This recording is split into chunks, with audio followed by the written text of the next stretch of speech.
Mesopotamia मानव सभ्यता के इतिहास में पाषाण काल के अनंतर क्रमशः ताम्रकाल कांस्य काल का आगमन हुआ।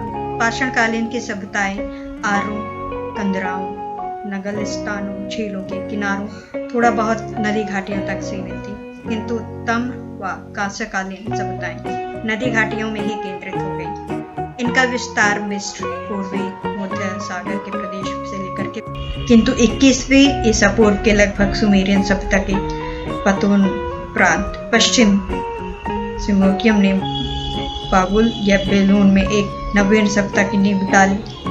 इसी प्रकार इस सभ्यता को बेबीलोनियन की सभ्यता कहा जाने लगा। बेबीलोनियन संस्कृति के कर्ता धर्ता सुमेरियन संस्कृति के अत्यंत निकट के माने जाते हैं। इसीलिए बेबीलोनियन सभ्यता और सुमेरियन सभ्यता तथा अनेक समानताएं उनमें मिलती हैं, जो कि इस सभ्यता का राजनीतिक और सांस्कृतिक क्षेत्र इशित, लरसा, बेबीलोन, मारी और असुर जैसे राज्य थे।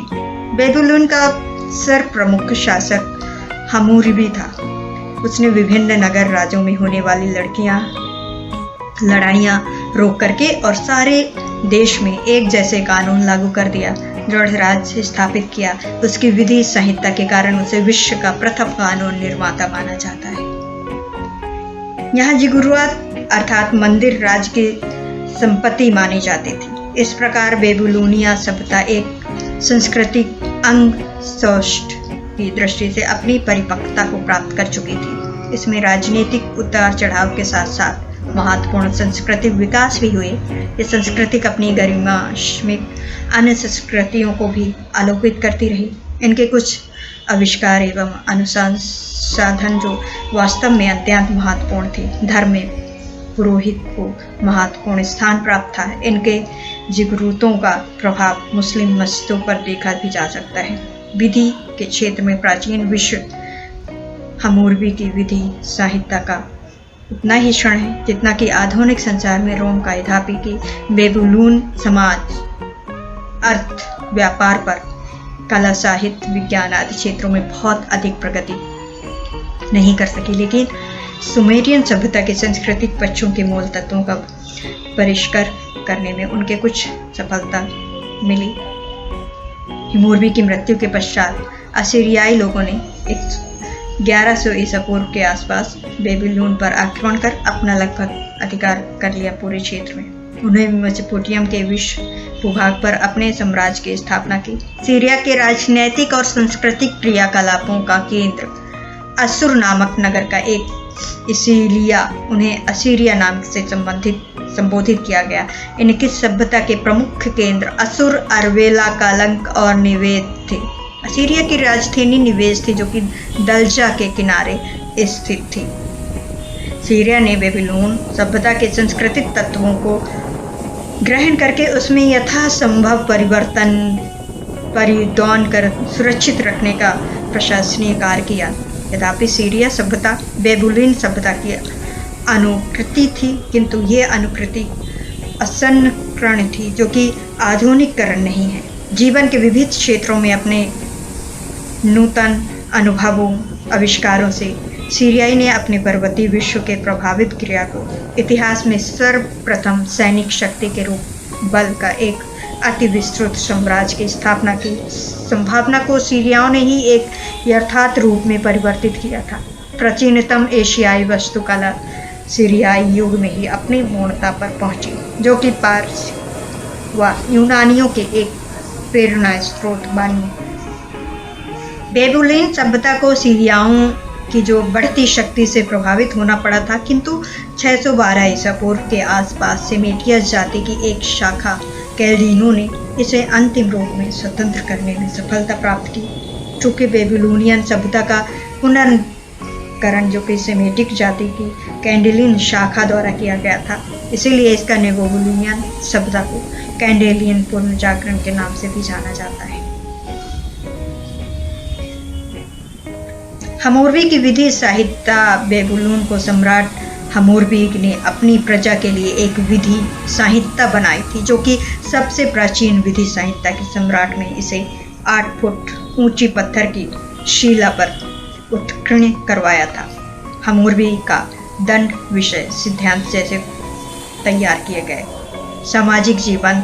मेसोपोटामिया सभ्यता में राजा पृथ्वी पर देवताओं का प्रतिनिधित्व माना जाता था। राजा व राज्य परिवार के बाद दूसरा स्थान पुरोहितों वर्ग का था, जो कि संभवतः राजतंत्र की प्रतिष्ठा में पूर्व शासक रहते थे। मध्य वर्ग में व्यापारी, जमींदार, दुकानदार थे। समाज में दासों की स्थिति सबसे नीची थी। लगातार युद्ध होते रहने के कारण समाज में सेना का महत्वपूर्ण स्थान था। कृषि, पशुपालन। अगर बात करें तो मेसोपोटामिया के लोगों का मुख्य व्यवसाय कृषि था। वहाँ के किसान भूमि की जुताई हल से करते थे और बीज के द्वारा बोते थे। खेतों की सिंचाई के लिए नदियों के बाढ़ के पानी को नहर तक ले जाकर के बड़े बड़े बांधों में इकट्ठा कर लेते थे। हलों से जुताई के तो मवेशी काम में लाते थे और उनकी नस्ल सुधार के लिए पशुओं का प्रजनन भी किया जाने लगा था। कुम्हार के चाक का प्रयोग सर्वप्रथम इसी सभ्यता में हुआ था। व्यापार और उद्योग की अगर दृष्टि से देखो तो मेसोपोटामिया की जो सभ्यता है वो मूलतः एक व्यापारिक सभ्यता थी। यहाँ देवता का मंदिर धार्मिक स्थल ही नहीं, एक व्यापारिक केंद्र भी था। यही सर्वप्रथम बैंक प्रणाली का विकास हुआ। मेसोपोटामिया का सभ्यता की जो सिंधु सभ्यता में व्यापारिक संबंध था। धार्मिक सभ्यताएं की अगर बात करें, मान्यताओं की बात करें तो मेसोपोटामिया के लोग अनेक देवी देवताओं में विश्वास करते थे। प्रत्येक नगर का एक अपना संरक्षक देवता होता था। जिगुराज का अर्थ है स्वर्ग की पहाड़ी। उर नगर में जिगुरात का एक निर्माण एक प्रतीक पहाड़ी पर ईंटों से हुआ था। उर के जिगुरात के 3 मंजिलों में थी और उसकी ऊंचाई 20 मीटर से अधिक थी। मेसोपोटामिया के लोग परलोक की अपेक्षा इस लोक के जीवन की व्यावहारिक समस्याओं पर केंद्रित था। उनके पुरोहित भी व्यवसाय में भी लगे रहते थे। ज्ञान विज्ञान की बात करें तो विज्ञान के क्षेत्र में मेसोपोटामिया के लोगों की उपलब्धि महत्वपूर्ण थी। खगोल विज्ञान के क्षेत्र में उन्होंने काफी उन्नति कर ली थी।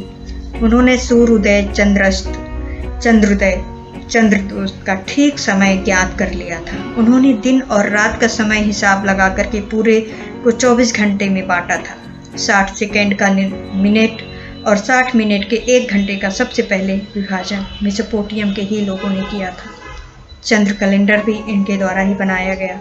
रेखा गणित के वृत्त को इन्होंने 360 डिग्री में विभाजित करना प्रारंभ किया था। इस तरह मेसोपोटामिया के निवासी विज्ञान और गणित के उन्नत परंपराओं से अवगत थे।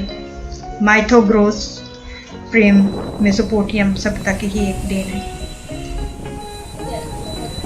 स्थापना काल, जो कि मेहराब काल की एक महत्वपूर्ण खोज थी। मेसोपोटामिया के कलाकारों ने मेहराब का भी आविष्कार किया। झूलता हुआ बाग, हैगिंग गार्डन की जो गणना विश्व के 7 आश्चर्यों में की जाती है, इसका निर्माण नेबुकोदनेस्सर ने अपनी मीडिएट रानी के लिए करवाया था।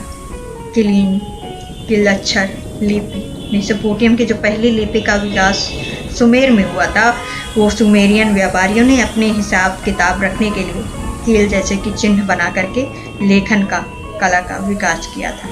तो इस यूनिफॉर्म या किलक्षर लिपि कहते हैं। यूनिफॉर्म लिपि को सबसे पहले एक ब्रिटिश अफसर हेनरी रॉलिस ने इसे पढ़ा था। सिंधु घाटी सभ्यता से संबंधित ऐतिहासिक प्रमाणों से भी ये सिद्ध होता है कि मेसोपोटामिया और सिंधु घाटी सभ्यता समकालीन थी और समुद्री मार्ग से सुमेर, बेबीलोन, सिंधु प्रदेश के बीच गहरे व्यापारिक संबंध थे। बेबीलोन और सिंधु प्रदेश के बीच गहरे व्यापारिक संबंध थे। इस कारण दोनों में कई समानताएं भी मिलती हैं। सिंधु घाटी सभ्यता की काफ़ी जो मिलता जुलता जीवन परंपराएं मेसोपोटामिया में जो थी। दोनों सभ्यताएं के लोग अस्तित्व और मूर्ति पूजक थे। उस समय के समाज में मंदिर देवताओं की मूर्ति को पूजा करने की परंपरा थी। दोनों सभ्यताओं में महीनों की संख्या बराबर थी और काल गणना की भी चंद्रमा की गति पर आधारित थी। अधिक मास, अष्टमी, पूर्णिमा भी बड़ी तिथियां जो थीं, जो कि हिंदू धर्म में मनाई जाती थी, वही वहाँ पर भी मनाई जाती थी। सिंधु से मेसोपोटामिया को निर्मित की जाने वाली वस्तुओं में सूती वस्त्र, इमारती लकड़ी, मसाले, हाथी दांत एवं पशु पक्षी ऐसे रहे होंगे। उर्किश, लगश, निष्पुर, टेल अप्सर, टेपे, गरवा आदि मेसोपोटामियम के नगरों से सिंधु सभ्यता के लगभग 1 दर्जन मुहरें जो कि मिली। मेसोपोटामियम से संबंधित सभ्यता के नगरों द्वारा आयात की जाने वाली वस्तुओं में मोहनजोदाड़ो से प्राप्त हरितम रंग का एक क्लोराइट प्रस्तर का एक टुकड़ा जिस पर की चटाई की तरह डिजाइन बनी हुई है उल्लेखनीय है। इस अभिलेखीय साक्ष्यों के आधार पर यह ज्ञात होता है कि दिलमोन से सोना चांदी, लजवर्थ माणिक के मनके और हाथी दांत की कंघी, पशु पक्षी, आभूषण आदि अंत्य आयात किए जाते थे।